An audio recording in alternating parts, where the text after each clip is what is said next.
kwangu wakafadza vabereki vangu, kurohwa kwangu wakafadza hama nechamwari. Pamuchato wangu kana nevetsinye vakabvisa zvipo, kana nevaroi vakapembera nekupururudza. Nyamo yakatozoya ndave mumba mangu ini. Bereko, bereko, bereko yakaramba iyi.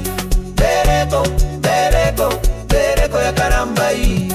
Kurohwa kwangu wakafadza vabereki vangu, kurohwa kwangu wakafadza hama neshamwari. Pamuchato wangu kana nevetsinye vakabvisa zvipo, kana nevaroi vakapembera nekupururudza.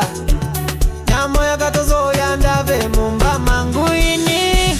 Bereko, bereko, bereko yakaramba iyi.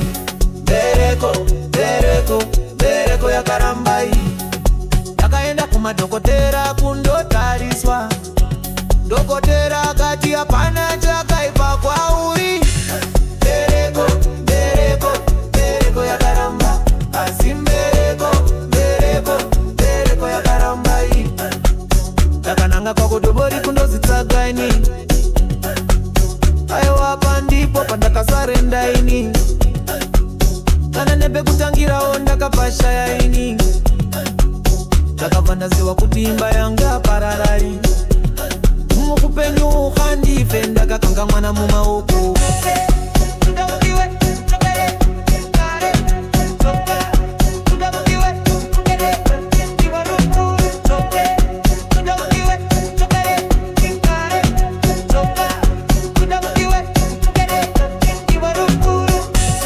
Kurohwa kwangu vakafadza vabereki vangu, kurohwa kwangu vakafadza hama neshamwari. Pamuchato wangu kana nevetsinye vakabvisa zvipo, kana nevaroi vakapembera nekupururudza. Nyamo yakatozoya ndave mumba mangu ini. Bereko, bereko, bereko yakaramba iyi. Bereko, bereko, bereko yakaramba iyi. Ndakaenda kumadhokotera kundotariswa, dhokotera akati hapana chakaipa kwauri.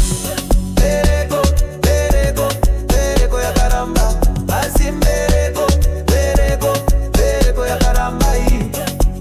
Ndakananga kwakudhobori kundozvitsvaga ini. Aiwa apa ndipo pandakarenda ini. Kana nepekutangirawo ndakapasha ini. Ndakabva ndaziva kuti imba yangu yakaramba iyi. Namunyatseko ganife ndakapata mwana mumaoko.